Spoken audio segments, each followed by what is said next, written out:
정말 이럴 줄은 몰랐습니다. 꽃피는 봄까지 코로나19가 기승을 부릴 줄 몰랐는데요. 날씨가 따뜻해지면 바이러스가 종식될 거다 이런 소문도 있던데 정말일까요? 이 답답함 과학적으로 풀어드립니다.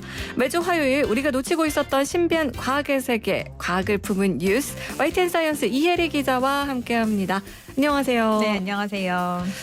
아니 정말 겨울에서 봄이 넘어가면 좀 사라지지 않을까 이런 생각이 있었는데 네, 이번 주에도 코로나19 이야기를 안 할 수가 없어요. 맞아요. 좀 봄이 오고 꽃이 피면 정말 제발 바이러스가 사라지기를 참 저도 기도를 많이 했는데 역시나 여전히 안심을 할 수 없는 상황이고요. 네. 이 날씨가 따뜻해진다라고 해도 이 여름이 온다고 해도 코로나19가 기세가 꺾일 것이다 이렇게 단정하기는 현재로서는 어렵습니다. 네. 네.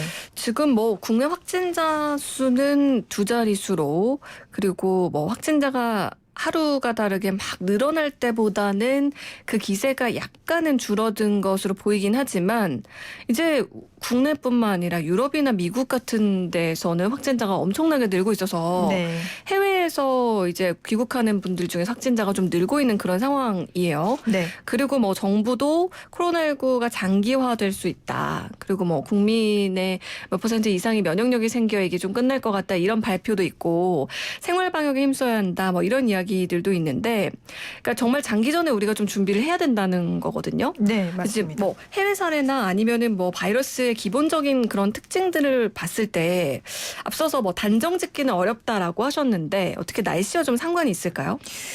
일반적인 바이러스라면 우선 이렇게 고온다습한 환경에서 잘 살아남지 못하는 게 맞습니다. 하지만 이제 코로나19의 경우에는 아직 어떤 기온이나 습도와의 연관성이 정확하게 밝혀진 게 없기 때문에 네. 이게 날씨가 더워진다고 해서 기세가 꺾일 것이다라고 확정지어서 말할 수가 없는 상황인 거예요. 코로나19 바이러스가 무서운 거는 뭐 지금까지 여러 차례 얘기를 했지만 강한 전파력 물론 맞지만 무엇보다 신종, 그러니까 새로운 거라는 점이잖아요. 네. 때문에 이 환경에 따라 어떻게 달라지게 될지 예측하기가 좀 어려운 건데요. 바이러스의 정확한 특징을 알기 위해서 과학자들도 이 코로나19가 날씨에 따라 어떻게 바뀔지에 대해서 꾸준하게 연구를 하고 있는데 우선은 이 코로나19가 북반구의 여름까지 이어질 것인가 이 내용만 놓고도 과학자들 간에 여러 가지 의견이 지금 엇갈리고 있는 상황입니다. 네. 기온이 올라가면 바이러스의 기세가 꺾일 것이라고 보는 과학자들의 분석 내용부터 우선 살펴보면요. 네. 최근 이 미국 매사추세츠 공대 MIT 연구팀이 내놓은 연구 결과가 하나 있는데요. 상대적으로 이 따뜻한 지역에서는 코로나19의 전파 속도가 느려지는 건 맞다 이렇게 분석을 하고 있어요. 네. 아시다시피 이제 이 코로나19는 북반구의 겨울에 대다수 발생했고요. 네. 이와는 반대로 여름이었던 남반구와 또 적도 인근 지역에서는 감염 사례가 전 세계의 한 6% 정도에 그쳤거든요. 미국만 놓고 봐도 플로리다와 같은 남부 지역의 확진자 수의 증가 속도가 어떤 뉴욕이나 워싱턴과 같은 좀 추운 지역의 증가 속도보다 더디다는 것을 알 수 있었기 때문인데요. 네. 이와 비슷하게 이제 스페인 등의 어떤 유럽 연구진도 비슷한 분석 내용을 내놨습니다. 네. 연구진은 대기가 건조하고 영하 한 2도에서 10도 사이의 기온일 때 감염이 확산된다라고 봤습니다. 이렇게 이제 다수의 연구에서 날씨가 더워지면 코로나 바이러스의 기세가 꺾일 것으로 전망을 하고 있지만 일부 과학자들은 날씨보다 바이러스의 확산세는 사회적 거리두기라든지 혹은 뭐 개인적인 위생 수칙을 지키는 네. 이런 방역 조치 그리고 진단이나 의료 시스템의 영향을 더 크게 받기 때문에 이런 부분도 함께 고려해야 한다는 의견이 많습니다. 네. 즉 뭐 날씨만 가지고 바이러스가 어떻게 될지 판단하기는 좀 어렵다는 거죠. 네, 특히나 이들 과학자들은 기온이 올라간다고 해서 방심을 해서는 안 된다. 왜냐하면 코로나19 바이러스의 전염성이 워낙 강하기 때문이다라는 건데요. 기온이 올라가서 이제 바이러스가 장시간 살아남을 수 없다고 해도 아주 잠깐 사이에도 전염시킬 가능성이 있기 때문에 방심할 수는 없다. 뭐 이런 주장인 겁니다. 네. 즉 이제 코로나19가 여름에도 완전히 사라지지는 않고 활동성을 조금 잃고 있다가 네. 가을이 와서 기온이 떨어지기 시작하면 다시 활동을 시작할 수 있다. 뭐 이런 분석입니다. 네. 세계보건기구 WHO 역시 현재까지 코로나19 바이러스가 날씨가 덥고 습한 지역을 포함한 모든 지역에서 전염을 일으킬 수 있다고 보고 기후에 관계없이 코로나19 바이러스에 대한 보호 조치를 해줄 것을 권고하고 있습니다. 네, 일단 앞선 연구 결과에서는 일단 기온과의 관계만 본다면 이제 기온이 올라가면 바이러스 기세가 꺾일 수도 있다라는 내용이 있지만 네. 문제는 전염력이 강하다는 거를 그렇죠. 이게 변수라는 거잖아요. 네. 그리고 이제 이런 이야기를 날씨 따뜻해지고 더워지면 코로나19 꺾일 거래라고 이제 얘기하시는 분들 같은 경우 거기에 대한 반론으로 또 이런 이야기를 하잖아요. 지금 날씨 더운 나라들에서도 확진자가 지금 늘어나고 있는데 네. 그건 아닐 것 같다. 이런 이야기를 하는데 이 여러 가지 변수가 있기 때문에 네. 이걸 참 장담할 수 없는 것 같습니다. 뭔가 얘기를 듣고 보니까 그래도 좀 기대감을 가졌는데 네. 봄이 오고 여름이 오면 이게 좀 해결되지 않을까라는 생각이 좀 들었는데 힘이 빠지기도 하는데요. 앞서서 이제 장기전을 대비해서 생활 방역에 힘써야 한다. 이런 얘기를 또 중대본에서 이야기하기도 했어요. 네. 근데 코로나19로 인해서 뜻밖의 현상들도 나타나고 있다고요? 네, 그렇습니다. 바로 코로나19의 확산으로 눈병이나 독감과 같은 어떤 계절성 감염병이 눈에 띄게 줄었다라는 건데요. 3월 첫째 주 안과 감염병 의심 환자는 외래 환자 1000명당 7명꼴로 지난 5년 평균인 13명과 비교하면 한 절반 수준에 불과하고요. 네. 감기는 물론이고 폐렴과 같은 중증 호흡기 질환도 평소의 4분의 1 수준으로 줄었습니다. 네. 특히 독감 의심 환자는 외래 환자 1000명 가운데 3.9명꼴로 최근 5년 평균보다 80% 가까이 줄었습니다. 네. 때문에 5월 말이나 돼야 끝나던 독감 유행도 사실상 끝났다라는 분위기입니다. 이 사람 사이 접촉이 줄다 보니 성병과 같은 성 관련 질환도 42% 정도 감소했습니다. 아니 요 내용만으로 보면은 좋은 그렇죠. 소식이라고 볼 수 있는 건 거잖아요. 네. 근데 이게 사실 어떻게 이렇게 된 건지 궁금하기도 하고 우리가 사회적 거리 두고 손 열심히 씻어서 이게 이렇게 된 걸까요? 네, 맞습니다. 손 씻기나 기침 예절 등의 어떤 이런 수칙들을 지키면서 코로나19보다 전파력이 더 강하지 않은 질환들의 감소 효과가 컸던 건데요. 코로나19로 힘든 시간을 보내고 있긴 하지만 이번 일을 계기로 이런 개인 위생 수칙을 철저히 지키려는 노력이 좀 습관으로 자리 잡길 바라는 목소리도 높습니다. 그렇군요. 오히려 다른 전염병이 좀 감소했다는 게 역설적이기도 한데 지금과 같은 상황에서 가장 듣고 싶은 소식은 아무래도 치료제가 개발됐다. 네. 이제 임상이 끝났다. 이런 얘기일 것 같아요. 우리 앞서서도 그 코로나19 치료제와 관련된 내용을 한번 다루긴 했었는데요.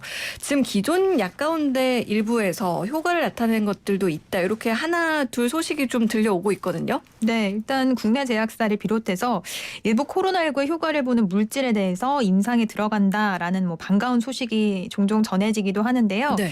일단 임상 시험에 들어간다는 건 굉장히 고무적인 일이지만 아직 여러 단계를 거쳐야 하기 때문에 최종 승인까지는 좀 시간이 더 걸릴 것 같습니다. 네. 일부에서는 올해 안에 나오기 힘들 거란 얘기도 있고요. 코로나19 치료제는 코로나19 환자의 혈액에서 치료제로 개발이 가능한 항체 물질을 찾아서 이를 재합성하는 등의 어떤 과정을 거쳐서 실제 약물로서 성능을 검증하게 되는데요. 네. 아직은 이제 이렇게 찾은 물질을 치료제로 쓸 수 있다 없다 단정을 하긴 어렵기 때문에 정확히 시기를 예측하는 일도 좀 쉽지는 않은 상황입니다. 네. 하루빨리 이 담배 같은 소식이 좀 들려왔으면 좋겠다. 이런 생각이 드는데요. 지금 환자들의 경우는 기존에 이제 다른 치료제로 개발된 약을 이용해서 치료를 하고 있는 거잖아요. 네, 맞습니다. 현재 코로나19 치료는 기존 약을 사용을 해서 말씀하신 대로 진행을 하고 있는데요. 에이즈라던가 에볼라 등의 질병 치료에 쓰던 항바이러스제를 투여하는 그래서 이제 효과를 보는 그런 과정을 거치고 있습니다. 또 얼마 전 미국 트럼프 대통령이 이 말라리아 치료제로 알려진 클로로퀸이 코로나19 치료 효과가 있다라고 언급을 하면서 네. 이 약에 대한 관심이 또 높아지기도 했는데요. 네. 이처럼 코로나19 치료에 기존 약물을 활용을 하는 이유는 신약 개발 기간 때문이에요. 뭐 코로나19에 효과가 있는 물질을 발굴해서 임상시험까지 진행을 하려면 아주 오랜 시간이 걸리거든요. 보통 뭐 통상 10년을 내다보기도 하는데 네. 기존 약 가운데서 코로나19에 효능이 있는 물질을 발굴을 하면 개발 기간이 별도로 필요 없기 때문에 훨씬 이 개발 기간을 단축할 수가 있습니다. 네. 또 특히 기존 약의 경우에는 이미 오랜 기간 사용이 돼서 약물 독성과 같은 인체 안전성이 충분히 검증돼 있기도 하고요. 또 이렇게 기존 약을 원래 질환이 아닌 다른 질환 치료제로 개발하는 이런 메커니즘을 가지고 신약 재창출 혹은 뭐 약물 재창출 이렇게 부르는데요. 네. 이런 과정에서 아예 치료 목적, 그러니까 질병이 바뀌는 경우도 있어요. 예를 들면 에볼라를 처음에 겨냥해서 개발 중이던 렘데시비르라는 약은 네. 정작 에볼라 임상에서는 실패를 했는데 미국에서 이 코로나19 환자를 이 약을 통해서 완치를 하면서 네. 코로나19로 개발 방향이 바뀌기도 했어요. 네, 그러니까 코로나19처럼 치료제가 시급한 상황이라면 물론 새로운 약물 개발도 함께 진행이 돼야 하겠지만 기존 약물 가운데 보물을 찾는 일도 병행해서 재빠른 어떤 지름길을 찾는 것도 좋은 방법이 될 수 있을 것 같습니다. 말씀하신 대로 기존 약물 가운데서 보물을 찾는 그런 보물찾기라는 말이 딱 맞을 것 같은데 지금으로서는 정말 우리가 계속 얘기하고 있는 듯이 신종이기 때문에 해볼 수 있는 시도는 다 해봐야 하는 그런 상황인 것 같고요. 그리고 처음에는 뭐 50대 이상이 취약하다 뭐 네. 이런 이야기들이 나왔었는데 최근에는 젊은 층 그리고 또 10대들에서도 확진자가 나오면서 그 안심할 수 없다 뭐 이런 분위기가 지금 확산되는 것 같아요. 네, 맞습니다. 뭐 사이토카인 폭풍 많이 이제 요즘에 한 번쯤은 들어보셨을 것 같은데요.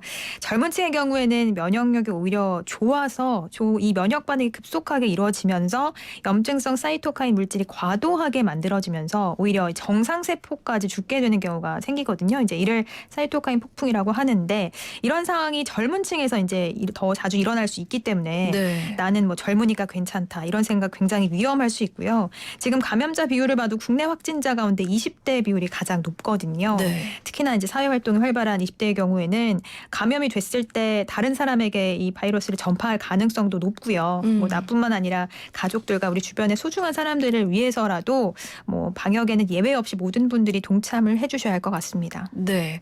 지금 중대본에서도 15일간 사회적 거리두기를 조금 더 중점적으로 이제 실천해야 한다 이런 이야기를 계속해서 하고 있고요. 모두가 다 알고는 있지만 치료제나 백신 나오기 전까지는 지속적으로 정말 개인 위생 수칙 손 씻기 잘 해주시고 그리고 뭐 날씨가 따뜻해지다 보니까 어제 저희가 또 이야기하기도 했는데 사람들이 봄 기운을 집에만 만끽할 수가 없어서 좀 나가고 싶죠 사실. 네. 그래서 지금 상춘객들을 각종 그 유명한 꽃축제 장소들에서 오지 말아주세요라고 얘기하고 있는 상황인데 실제로 꽃 구경을 갔다가 같이 차를 타고 간 일행이 함께 확진되는 사례도 지금 나오고 있습니다. 그래서 조금 모두 같은 마음이긴 합니다만 약간은 자제를 해야 하지 않을까 이런 생각이 듭니다. 0890 청취자님께서요. 지구온난화로 생태계 교란 파괴 결국은 인간도 멸종위기에 처할 수 있고 이렇게 변종 바이러스가 나오는 게 아닌가 이런 생각을 이번 기회에 하게 됐습니다. 뭐 이런 문자도 주셨고요. 2956 청취자님께서 모기 간의 전파는 없을까요? 라는 질문 주셨는데 사실 지금 코로나19 같은 경우는 비말, 침이나 땀 이런 것들로 전파되는 걸로 알려져 있잖아요. 네, 우선 뭐 애완견에게 전파된 사례는 보고된 적이 있는데 모기의 사례는 일단 제가 아는 바로는 아직은 없거든요. 그리고 일단 면역 체계가 사람과도 다르기 때문에 이게 또 모기 내에서는 아무 증상이 없을 수도 있는 거고요. 그러니까 이게 사람이 아닌 다른 동물의 이 코로나19 바이러스가 위험하다 아니다, 뭐 어떻게 될 것이다라고 뭐 단정하기는 좀 쉽지는 않을 것 같아요. 네, 그렇군요. 그리고 데이비드 리님께서 이혜리 기자님 지난 주말 YTN 시민데스크에서 인터뷰하신 거 잘 봤어요. 네, 그걸 보셨구나. 네, 피나는 노력으로 과자랄 자리에 등극하신 기자님 능력에 박수를 보냅니다. 아유, 감사합니다. 네, 이렇게 또 메시지 주셨고요. 그리고 소망스님도 이혜리 기자님 좋은 정보 고맙습니다. 박수 짝짝짝 이렇게 또 메시지 주셨는데요. 오늘 또 코로나19와 관련해서 또 우리가 알고 싶은 정보들 각을 품은 뉴스 YTN 사이언스 이혜리 기자와 함께 알아봤습니다. 오늘 말씀 고맙습니다. 감사합니다.